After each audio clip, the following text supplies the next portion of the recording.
हितम। जो शंकर जी कालों के काल हैं, वो शंकर जी अपने हृदय में सदा राम का ध्यान करते हैं। सोचिए राम कितनी बड़ी शक्ति है। कौन है राम, कौन है कृष्ण? जिनका ध्यान शिव कर रहे हैं, वो शिव, जिन शिव के वश में काल है।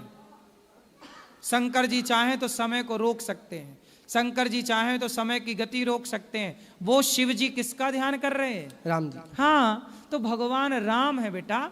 उनका जवानी और बुढ़ापे से कोई लेना देना नहीं। भगवान के संकल्प से सृष्टि होती है। किससे होती है? संकल्प से। संकल्प, ये सोचा हो गया, वो सदा जवान रहे। भगवान के लिए क्या बुढ़ापा? यदि किसी रूप में उन्होंने बूढ़े का अभिनय किया, इसमें कोई आश्चर्य तो है नहीं, है ना? महाराज जी मेरा आखिरी प्रश्न और है। समझ में आई बात? जी महाराज जी, मेरा आखिरी प्रश्न और है कि जैसे मनुष्य ये सोचता है गर्भ के अंदर कि मुझे इस बार मनुष्य योनि मिल जाए, उसके बाद इस मनुष्य योनि में दोबारा ना आना पड़े। फिर तुलसीदास जी रामायण में ये क्यों कहते हैं कि बड़े भाग मानस तन पावा, सुर दुर्लभ सब ग्रंथन गावा? ऐसा क्यों है?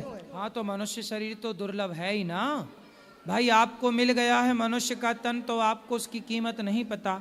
जिन्हें नहीं मिला, कुत्ते से पूछो, बिल्ली से पूछो, कि उनको बिल्ली कुत्ते को भगवान ऑप्शन दे कि भाई तुम्हें बनना हो तो क्या बनोगे, तो वो तो मनुष्य ही बोलेंगे ना। तो हम तो बन गए मनुष्य, तो कीमत नहीं है। जो नहीं बन पाए उनसे पूछो कि मनुष्यता की कीमत क्या है। इसलिए मिला है तो अब इस शरीर से ईश्वर को पाया जा सकता है तो पालो। मानव तन ही है जो ईश्वर को प्राप्त करा सकता है। दूसरे किसी शरीर में शक्ति नहीं है कि वो ईश्वर से मिलाए। इसलिए बड़े भाग्य से मिला है। फिरत सदा माया कर प्रेरा, काल कर्म स्वभाव गुण घेरा, कवहु कि नर करुणा कर देही, दे तईस बिनु हेतु सनेही। तो भगवान ने बड़ी कृपा करके दिया है, तो प्रभु का खूब ध्यान करो, भगवान का नाम जपो, खूब प्रेम करो भगवान से, और खूब पैसा कमाओ, समाज की सेवा करो और भगवान से जुड़े रहो। राधे राधे महाराज जी। महाराज जी राधे राधे। हाँ मैया, मैं मुरैना से आई। बताओ। मेरी 2 बेटी है, उसने मेरे को मार पीट के निकाल दिया घर से। बेटी ने? बेटी ने। अच्छा। और दूसरे के संग रहता है, दूसरे आदमी के संग रहता है। मेरे को मार मार के दीवार में पटक पटक के मारी, मुंह पटक पटक। कौन, बेटी ने कि बेटे ने? बेटी ने। बेटा नहीं है मेरा एक भी, लड़की है 2 बस। तो बेटियां मारती हैं आपको? आओ। शादी हो गई उनकी? शादी है, लड़का एक दोनों पे। तो आपको क्यों मारती हैं? दूसरे के संग रहता है इसलिए। कौन रहता है? लड़की दूसरे आदमी के संग रहता है। शादी वाले को तो छोड़ दिया, दूसरे के संग। अच्छा, अपने पति को छोड़ के हाँ, पराये पुरुष के संग रहती है? हाँ। तो आपने समझाया उनको? हाँ समझाया, तई मेरे को दीवार से पटक पटक के मारी, बिन्ने खूब घर से निकाल दे। अच्छा, यूं तो दोनों बेटी ऐसी हैं? दोनों। फिर अब बताओ मैं क्या आपकी सेवा करूं? अब महाराज जी मैं यहाँ आवे को रह गई, आपकी कृपा है तो मैं यहाँ बनी रहा हूँ आपके पास। ठीक है मैया, आपको यहीं रहना गौरी गोपाल में। आपका ये दास अनिरुद्ध बेटा बनकर आपकी सेवा बहुत करेगा। मारी महाराज जी, बहुत कान क्या करा। आप चिंता ना करो, आप यहीं रहना। अब यहीं रहना है। अभी आपकी व्यवस्था करा रहे हैं बेटा। ले जाओ, मैया को रखवाओ, जाओ अच्छे से जाओ। बेटियों का नंबर देना, मैं बात करूंगा ना एक थोड़ी। छोड़, देखो कैसी बेटियां। महाराज जी बात नहीं करते, यूं कहते मर गए, हमारा मैयो नहीं है, मर गए, यूं कहता है मर गए। देखिए, जब स्त्री के भीतर स्वार्थ चढ़ता है ना, पर पुरुष का स्वार्थ देखो, अपनी माँ को और अपने पति को और बच्चों को भी छोड़ दिया क्या? बच्चा उनके साथ रहता है, और मेरे सब गिरस्ती बेच बाच के पैसा खाए पी के मुझे मार मार के निकाल दे। खूब मारी, दीवालन से पटक पटक के। तेजाब डाल रही थी मुंह में पकड़ के, तेजाब। फिर बड़ी मुश्किल से निकल के आई महाराज, ऐसे शीशी तेजाब के डारे मुंह में डाल रहा था। बड़ी दुष्ट बेटियां हैं भाई, क्या करें बताओ। ऐसी बेटियां, गजब कर दिया बेटियों ने। बहुत मारी महाराज जी, आपके पास शरण में आए। तो आपका घर कहाँ? घर मुरैना है। तो वहाँ घर पे अब किसने, कौन रहता है घर पे? कोई नहीं है महाराज जी, आदमी खत्म है गए, आदमी आए नहीं। तो आप यहाँ रहोगी तो घर पे कौन रहेगा फिर? कोई नहीं है घर पे मेरा। बेटी है तो बेटी तो बाहर आते, ग्वालियर। वे ग्वालियर रहते हैं। नहीं, आपका जो घर था वो घर पे अब कौन रहेगा? घर नहीं महाराज जी, बेच बाँच गए वो तो। अच्छा, किसने बेच दिया? देवर ने बेच दिया जुआ में। देवर ने? हाँ, देवर ने घर बेच दिया, बेटियों ने घर से निकाल दिया। निकाल दिया। ठीक है, अब आप यहीं रहना, चिंता। ये कौन है आपके बगल में? महाराज जी राधे राधे। ये जा रहे थे तो मैंने इनको जगाए के लाए। महाराज जी इनका प्रश्नोत्तरी कार्यक्रम है, उनमें बताओ आप। यूँ कह रहे यहाँ तो पैसा वाले नहीं लेते, गरीबन ने नहीं लेते। तो मैया आपको देखो, आप ऐसा क्यों झूठ बोलती हो कि पैसा वाला ने लेते हो? मैं ना कही महाराज जी, मैंने कहते ना कही महाराज जी। आप यहीं रहो, यहाँ तो मैया आप जैसी जरूरतमंद माँ की सेवा करते मैं हैं। तो आपके शरण में आए, मुझे राख ले, मेरी बेटा बन जा, चाहे कचू बन जा। नहीं, मैं आपका बेटा ही हूँ, आप चिंता ना करो। रखवा दो बेटा, जाओ मैया को ले जाओ, रखवाओ, जाओ अच्छे से भोजन प्रसादी कराओ। गुरु जी राधे राधे। जी, मैं जी। बिहार दरभंगा जिला से आया जी। हूँ। मुझे 4th स्टेज कैंसर हो गया है। अच्छा। मैं माँ भी साथ में, पापा भी आया हुआ है। अब मैं ज़्यादा दिन जी नहीं सकता हूँ क्योंकि मेरे को इलाज चला, कीमो, मेरे को 14 कीमो हो गया है। मैं नशा वशा कुछ नहीं किया हूँ। मैं मोमोज चाउमीन भटूरे ज़्यादा खाता था, उससे मुझे 4th स्टेज कैंसर हो गया है। अब मेरा अच्छा, चाउमीन बर्गर खाने से कैंसर? उससे डॉक्टर ने बताया, तो मेरा अभी आंत बाहर है। अच्छा, पूरी बॉडी खोल दिया डॉक्टर साहब ने। मैं 14 कीमो झेल लिया हूँ, यानी 14 बार सांप के जहर दिया जाता है मुझे। अच्छा, वो मैं झेल चुका हूँ। अब मुझे 1 साल का बिल मेरे को 36 लाख फिर डॉक्टर साहब बता दिया है। हमने गांव की जमीन वमीन बेच के भी मम्मी पापा ने मेरा सारा इलाज करवा रहा है। अभी कैंसर की दवाई अभी सिद्धू की पत्नी को हुआ था, उन्होंने बताया कि कैसे ठीक किया वैसी कर लो। अब वही हम खाना भी नहीं खा रहा हूँ मैं। हाँ, तो आपका ठीक है अब? नहीं, ट्यूमर पेट में हो गया दोबारा, फिर हो जाएगा सही। दोबारा कैंसर का ट्यूमर हो रखा है। डॉक्टर साहब ने मेरे को 40 लाख का बिल दे दिया 1 साल का। फिर दोबारा बोला आपका अभी इलाज चलेगा, और अभी जो रसिया में जो इंजेक्शन लॉन्च हुआ है वो जो मुझे पढ़ना है, 2 लाख का एक करीब इंजेक्शन इसमें लिख रखा है, चलो जो मुझे भगवान पढ़ना सब है। ठीक करेंगे, जरा मेरे को भगवान हेल्प सब चाहिए बढ़िया था। होगा। आप खाने पीने पे कंट्रोल करो, सब सही होगा। राधे राधे गुरु जी। जी, मेरा ये सवाल था गुरु जी, हम बिहार से आए हैं, भागलपुर जिला से। हम जब चंदन लगाते हैं इस पे गांव का मतलब कि अच्छा नहीं लगता है कि हम चंदन लगाते हैं तो। कौन बोलता है? मेरा गांव का आदमी बोल रहे हैं कि चंदन जब लगाते हैं ना तो उसको अच्छा नहीं लगता है, बोलता है ऐसा लगाता है वैसा लगाता है। मतलब बहुत तरह तरह के सवाल को बोलते हैं, बहुत तरह तरह के सवाल को उठाते हैं। हम 6 साल के बम्बई में भी रहे हैं, 6 साल हम बम्बई में भी रहे हैं महाराज जी। वहाँ पे कहीं पे भी अपमानित नहीं हुआ है, लेकिन मेरे गांव में अपमानित बार बार मतलब कि किया जाता है टीका के बारे में। और यही आपसे गुजारिश है कि टीका के बारे में क्यों अपमानित होता है? ये बड़ी विडंबना है कि देखो, जो शराब पीते हैं समाज उनको अपमानित नहीं करती, उन्हें गलत नहीं कहती। जो गांजा पीते हैं, बीड़ी तंबाकू गुटखा खा के थूकते हैं, समाज उन्हें अपमानित नहीं करती, उन्हें गलत नहीं कहती। पर कोई माला पहन ले, तिलक लगा ले और भगवान का नाम जपने लग जाए, लोग उसका मजाक उड़ाते हैं, लोग उन्हें गलत कहते हैं। हम ये सनातन का बहुत बड़ा दुर्भाग्य है कि लोग अपने धर्म का और अपने धर्म के आचरण पर चलने वाले लोगों का अनादर करते हैं, और जो खुलेआम गलत हैं उन्हें लोग गलत नहीं कहते। आप सही राह पर चल पड़े, तिलक लगाएं और तुलसी पहन लें तो लोग पाखंडी, ढोंगी और ना जाने क्या क्या कहते हैं। ना हम मांस मछली भी खाते हैं महाराज जी, नहीं हम जो है लहसुन प्याज कुछ नहीं खाते हैं। आप अच्छे हैं, चलते रहिए, जमाना क्या कहता है परवाह ना करिए, अच्छी राह पर चलिए, भला होगा आपका। Thank you Radhe. राधे राधे गुरु जी। जी, पहले तो बहुत अच्छा लग रहा है आपको आज साक्षात देखने को मौका मिला है, और रोज टीवी पर या फोन में देखते हैं, तो बहुत बहुत प्रणाम। मेरा राधे जी महाराज जी मेरे ना 2-3 प्रश्न हैं। मैं मन से बहुत परेशान रहता हूँ उन चीज़ों को लेकर के। पहले मैं मीट मछली बहुत खाया करता था, लगभग डेली खाया करता था। मुझे बाबा नीम करोली महाराज जी, मैं उन्हें अपने जीवन में गुरु मानता हूँ। उनकी प्राप्ति के बाद से सब कुछ छूट गया, सब मैं बिल्कुल इन सब चीज़ों से दूर हो गया। नशा कभी नहीं किया, लेकिन मीट मछली खाता था। लेकिन मेरे मन में एक प्रश्न है कि बचपन में या जाने अनजाने में कई बार बहुत सारे ऐसे कर्म हुए हैं, जैसे चींटी मर गई, मच्छर, हम लोग घर में है, मोर्टीन लगा रहे हैं, मच्छर मर रहे हैं, तो जाने अनजाने में जीव हत्या बहुत हो रही है, उसका क्या होना है महाराज जी? कोई बात नहीं, उसके प्रायश्चित के लिए सूर्य भगवान को जल चढ़ाया करिए, नित्य भगवान नाम का जाप करिए। आप कोशिश करिए कि अब जीव हत्या ना हो, कुछ जीव हत्या आप चाह कर नहीं करते पर मजबूरी में करना पड़ता है। ये नित्य के पाप होते हैं। भगवान का कीर्तन करने से सारे जाने अनजाने में किए गए पापों से मुक्ति मिलती है। कीर्तन और भगवान के चरणों में समर्पण। महाराज जी एक प्रश्न और है। मेरी शादी को 10 वर्ष हो गए हैं और अभी कोई संतान नहीं है। पिछले लगभग 1 साल पहले से मैंने वृंदावन आना शुरू किया। मेरे जीवन में कृष्ण नहीं थे। पहले गुरु की प्राप्ति हुई बाबा नीम करोली महाराज जी की, उनके बाद में मुझे श्री कृष्ण भगवान की प्राप्ति हुई। बिल्कुल।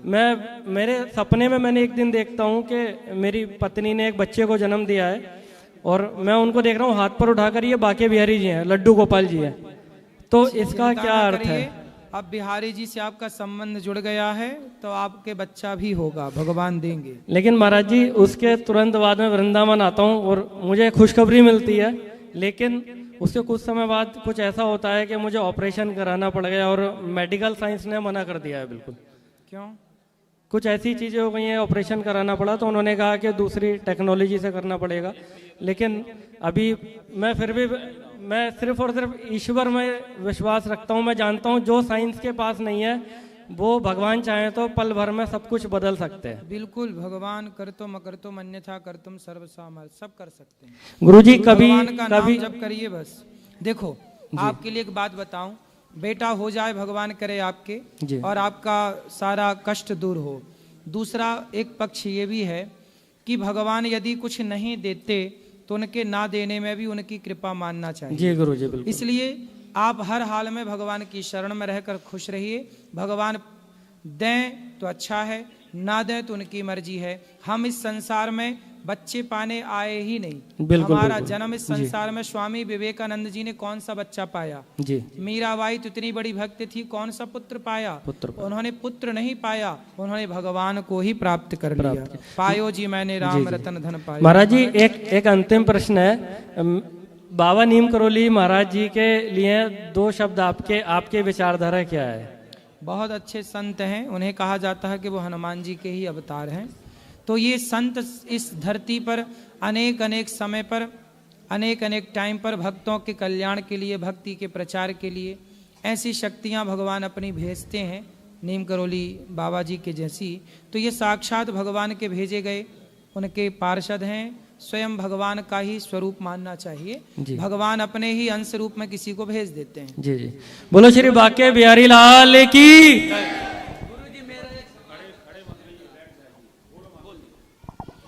जय श्री नारायण। बेटा जी ठीक हो? आपका कंधा कैसा है? ठीक है। आपका था ना, मैंने देखा था। हाँ सही है। 2020 से मैं आपकी कथा सुन रही हूँ। कोरोना काल से 3 बार मैं आ चुकी हूँ, श्रोती हूँ। मार्च में पूरी कथा सुनी, दिसंबर में पूरी कथा सुनी मैंने आपकी। आती थी जाती थी। तो पहले मैं ना नया था ना, तो मैं आपकी कथा ऐसे कर देती थी। मेरे तो घर की बातें कई लोग करते हैं। फिर बाद में मैंने सोचा कि ये तो एक पंथ 4 काज कर रहे हैं। जो घर में क्लेश होगा तो भगवान का नाम कैसे, ध्यान कैसे लगेगा? जी। क्लेश होगा, सास बहू का हो चाहे भाई किसका भी हो, तो ध्यान कैसे लगेगा? फिर मैंने सोचा उस वक्त के बाद तो मेरा हर वक्त भाई बैठी है पूछ लो, हर वक्त यही कथा चलती है। मेरे गुरु जी हैं, पर मैंने आपसे बहुत कुछ सीखा है। आपसे मैंने एक बात बहुत अच्छी सीखी है, खुश रहो और खुशियाँ बांटो। आप भी खुश रहते हो, मस्त रहते हो, मैं भी आप मस्त रहती हूँ और खुशियाँ बांटती हूँ। हाँ जी। तो मेरा ये प्रश्न है मेरे 2-3 प्रश्न है कि अनन्यता क्या होती है? अनन्यता, आप कहते हो ना धार्मिक प्रश्न पूछा करो, तो ये अनन्यता। हाँ जी। एक भगवान के सिवा कोई दूसरे का ध्यान ना हो, अनन्य भाव से। हाँ जी। जहाँ एक के सिवा दूसरा ना हो, एक में पूर्ण समर्पण हो। हाँ जी। वही है अनन्यता। हाँ उस जी। एक ईश्वर के सिवा कोई दूसरा ख्याल ना, हाँ जी। दूसरे में समय ना हो, दूसरे में दृष्टि ना हो, एक भगवान के अतिरिक्त कोई ना हो। हाँ जी। ये अनन्य, चाहे ये प्रेम पत्नी से हो कि पत्नी के सिवा दूसरा कोई हाँ नहीं, जी। ये प्रेम पति से भी हो कि पति के सिवा कोई नहीं। यही अनन्य भाव है, चाहे वो पत्नी के लिए हो या पति या भगवान के लिए। हाँ जी। वो अनन्य भाव यही है कि एक के सिवा दूसरा ना हो। अच्छा, फिर हम ये लोग जो अंगूठियाँ पहनते हैं, पीपल में ये चढ़ाओ, ये करो, ये अनन्यता तो ना हुई ना? मैं ये पूछना चाह रही थी। जब तक वो अनन्यता नहीं है, जब तक वो समर्पण नहीं है, तब तक पीपल है, तब तक ये है, तब तक वो। जो देवों की पूजा करते हैं अंगूठियों, हमारे यहाँ देखो तुलसीदास जी क्या कहते हैं, और देवता चित्त न धरई। और देवता चित्त न धरे, मतलब और देवताओं को चित्त में धरने की जरूरत नहीं है। एक राम चित्त में बैठे हों बस। लेकिन जब राम पूर्ण बैठ जाएं तब फिर दूसरे की जरूरत नहीं है। जब तक राम ना बैठे हों तब तक इस देवता उस देवता के पास लोग भटकते हैं। अकामः सर्व कामो वा मोक्ष कामा उदारधि तीव्रेण भक्ति योगेन यजेत पुरुषम परम। एक ईश्वर के प्रति तीव्र भक्ति हो, अनन्य प्रेम हो, तो दूसरे देवी देवता अपने आप छूट जाते हैं। तो दूसरे देवी देवता तब तक लोग करते हैं जब तक उन्हें अपने इष्ट में, अपने ईश्वर में अनन्यता नहीं आती। जो दूसरों से जुड़े हैं अन्य देवी देवताओं के चक्कर में, मतलब इनके भीतर अभी अनन्यता है नहीं है। जब एक ईश्वर के प्रति अनन्य भाव होगा, समर्पण होगा, तो दूसरे के कोई चाह ही। ये अंगूठियां जो पहनते हैं सब, ये अंगूठियां जो होती हैं यह अपना कार्य करती हैं। अच्छा। जैसे कि जो राशि है जिसकी, यदि वो उस अंगूठी को धारण कर उस राशि के रत्न को, ये पत्थर है एक प्रकार का। अंगूठी क्या है? एक पत्थर है। और वो पत्थर क्या करता है कि वो पूरे प्रकाश को इकट्ठा करता है और वो पूरी एनर्जी आपको दे देता है। यदि आपने गुड़ पत्थर पहना तो उसका प्रभाव, पत्थरों का अपना प्रभाव होता है। जैसे कुछ पत्थर होते हैं ना, गर्मी में ठंडे रहते हैं, तो वो उनका स्वभाव है, नेचुरल है। उसी तरह पत्थर का काम है। तो वो जैसे मोती होता है, यशोदा मैया कन्हैया को मोतियों की माला पहनाती हैं। इससे मोती सुंदर नहीं लगते, इससे भगवान के सुंदरता से मोती और खूबसूरत लगने लगते हैं। मोतियों से भगवान सुंदर नहीं लगते, भगवान से मोती खूबसूरत लगने लग जाते हैं। तो मोती जो है ना ठंडा होता है। यदि किसी को गुस्सा ज्यादा आए तो इस उंगली में, छोटी उंगली में, चांदी में मोती पहना देने से उसका गुस्सा कंट्रोल होता है। पत्थर अपना कार्य करता है लेकिन भगवान अपना कार्य करते हैं। अंत में फिर एक समर्पण भगवान है। यही अनन्यता होगी तो इसकी जरूरत ही नहीं पड़ेगी, चीजों की जरूरत नहीं पड़ेगी। अच्छा गुरुजी, दूसरा प्रश्न है कि मौन कैसे होता है और क्या कहते हैं मौन को? कैसे मौन? हाँ जी, मौन का क्या मतलब है? मौन, हाँ जी, मौन का मतलब है कि आप बस एक भगवान का स्मरण करें। जब भी बोलें सत्य बोलें। जब भी बोलें सत्य बोलें, सब पर दया के भाव से बोलें और सदा भगवान का नाम बोलें। आप खूब नाम जप रहे हैं और सदा सत्य बोल रहे हैं तो आपका मौन व्रत ही है। अच्छा, चुप रहने का नाम मौन नहीं है। सत्य बोलना और सदा भगवान नाम ही वाणी पर हो, यही मौन है। अच्छा, सहन करने की शक्ति कब तक होती है? अंतिम सांस तक। तुलसी दया न छोड़िए जब तक घट में प्राण। नहीं, सहन कब तक करना चाहिए? सहन अंतिम सांस तक करना चाहिए। क्या सहन, सहन की अलग अलग बातें है ना। क्या सहन? घर में कैसे सहन करना चाहिए? घर में? घर में किसकी? बहू की? नहीं नहीं, बहुत अच्छी है। फिर बेटा वैसे किसी की भी हो, मतलब तो फिर घर की बातें पति की है, परिवार की, तो सहो कर क्या सकते? नहीं, कितने तक सहन करना चाहिए पूछ रही हूँ भाई। कितने तक आपकी क्षमता कितने तक? हाँ जी, यही पूछ रही हूँ। तो बस करते रहो मेरी माँ। उसका कोई गृहस्थों के जो सवाल है ना, इनका कोई समाधान नहीं है। इनका समाधान यही है, चुप रहो। चुप रहो बस। क्या बोल के भी क्या पाओगे? अभी तक तो बोल ही होगा ना आपने। हाँ जी। पर बोल के भी क्या मिला? हाँ जी, इसलिए चुप रहो। अच्छा, और वो क्या?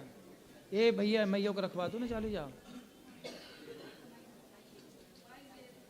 मोबाइल गुरु मैया को रखवा जाओ।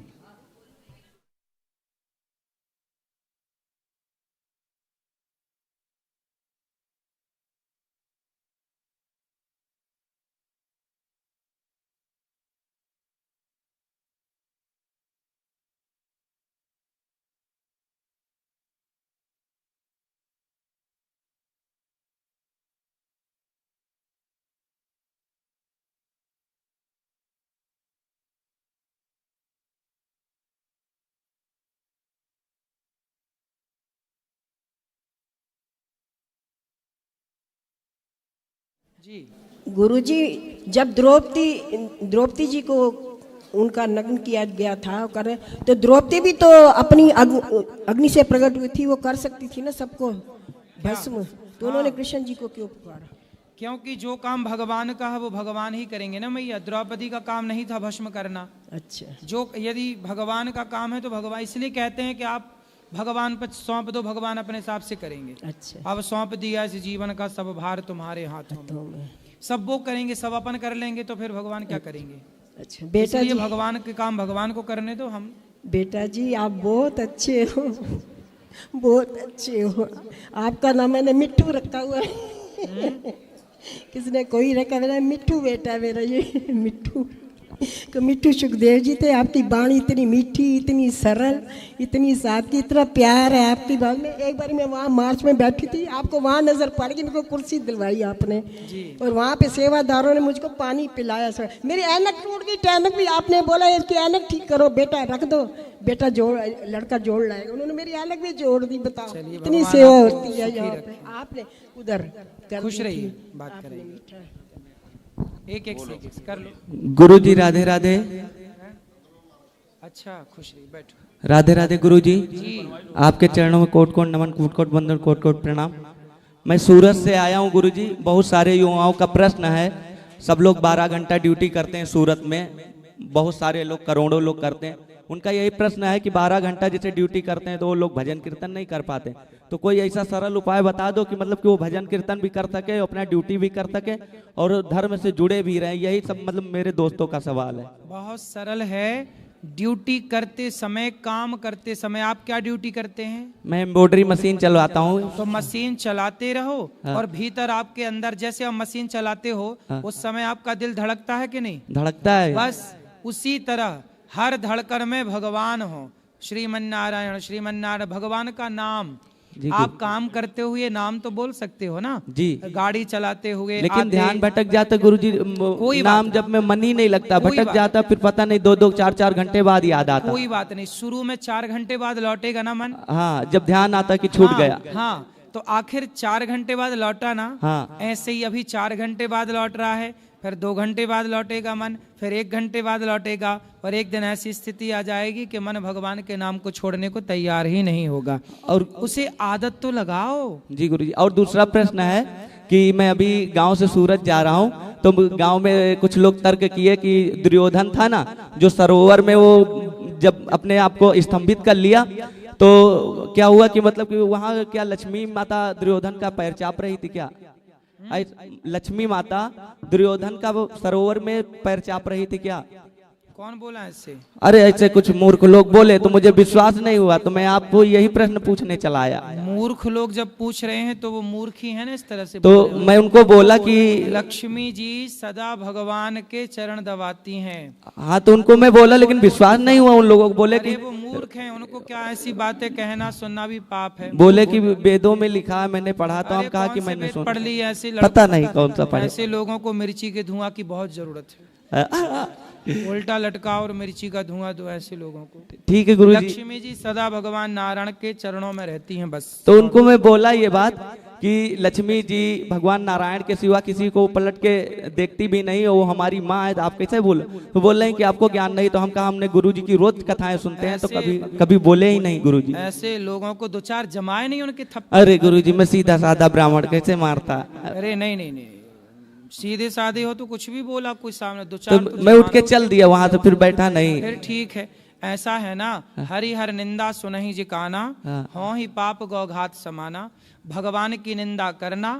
अब देखो, लक्ष्मी पतिव्रता नारी है केवल भगवान के, और आप कह रहे हैं, वो कह रहे हैं कि लक्ष्मी जी दूसरे के पांव दबाएं। अरे लक्ष्मी जी जैसे पतिव्रता कौन होगी? और पतिव्रता नारी दूसरे पुरुष के बारे में सोच कैसे सकती है? और ये कहना भी पाप है और सुनना भी पाप है। मैं ये बात उनको बोला, 4 थप्पड़ तो ठीक करना चाहिए। वो बोले कि दुर्योधन जो है इतना बड़ा तपस्वी था। तो हम कहा तपस्वी होता तो इतना जो महाभारत हो गया उसी के कारण तो हुआ, मूर्ख था। मैं उनको समझाया लेकिन समझे नहीं, मैं उठ के चला आया। अब मैं कहूँ क्या मूर्खों के? दुर्योधन को वो तपस्वी मानते हैं, तो मूर्खों को वो तो महिलाओं के कपड़े उतारने वाला था। हाँ। बोले ज्यादा तपस्वी लग रहा तो घर में बिठा लो फिर ऐसे दुर्योधन 2-4। इसीलिए गुरुजी ने चला रहेगा घर में बैठे तपस्या तुम्हारे। तो ये बात गलत है ना गुरुजी? क्या मतलब कि ये सत्य नहीं है ना? वो लोग सुन रहे होंगे ये बात। लक्ष्मी जी भगवान नारायण के चरण दबाती हैं बस। ठीक है गुरुजी। आपके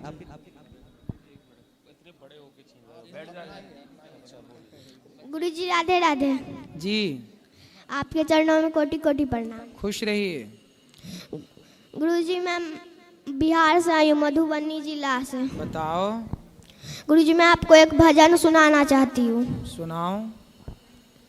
मन में बसाकर तेरी मूर्ति, उतारूं मैं गिरधन तेरी आरती। मन में बसाकर तेरी मूर्ति, उतारूं मैं गिरधन तेरी आरती।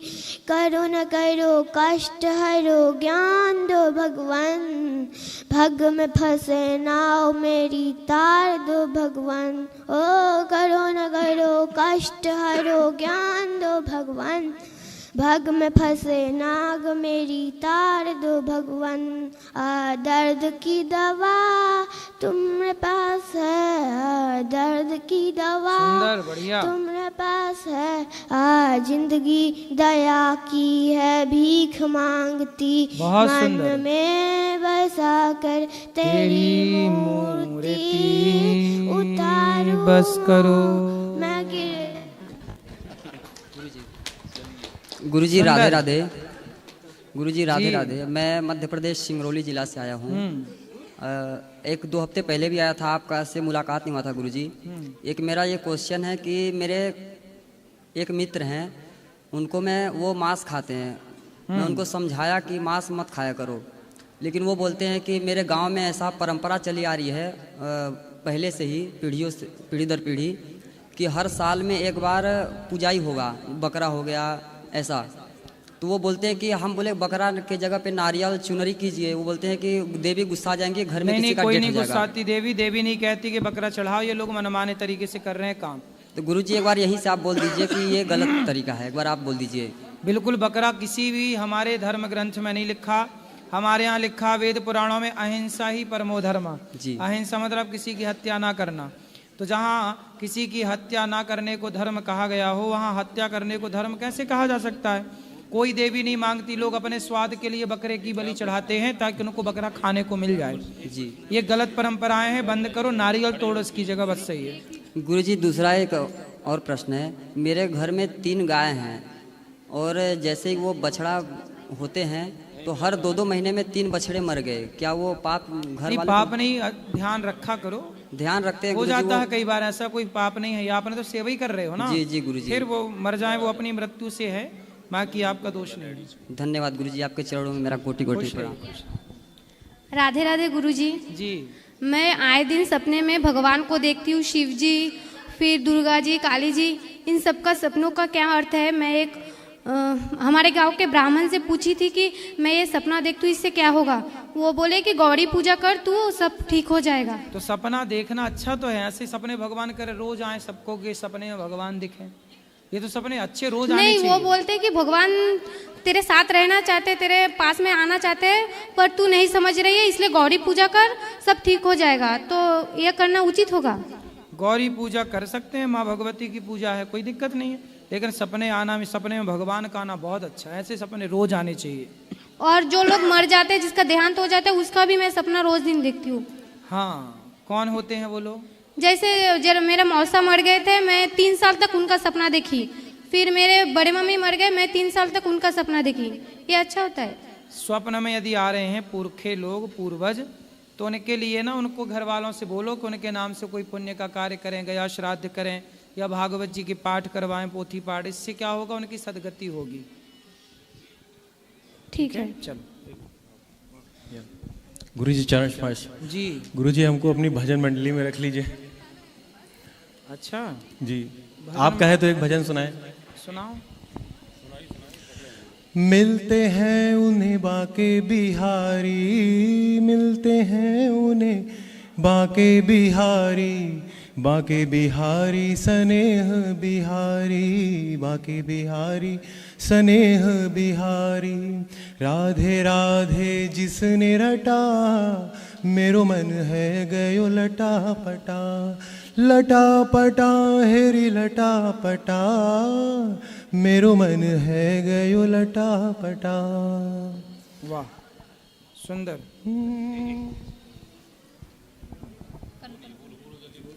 राधे राधे गुरुजी। हाँ जी गुरुजी, मैंने एक बिजनेस स्टार्ट किया है, जैसे स्वस्थ भारत समृद्ध भारत का। तो आप आशीर्वाद दीजिए कि हम लोगों को बीमारी ठीक करते हुए इनकम कर सकूं। कौन सी बीमारी ठीक करते हो?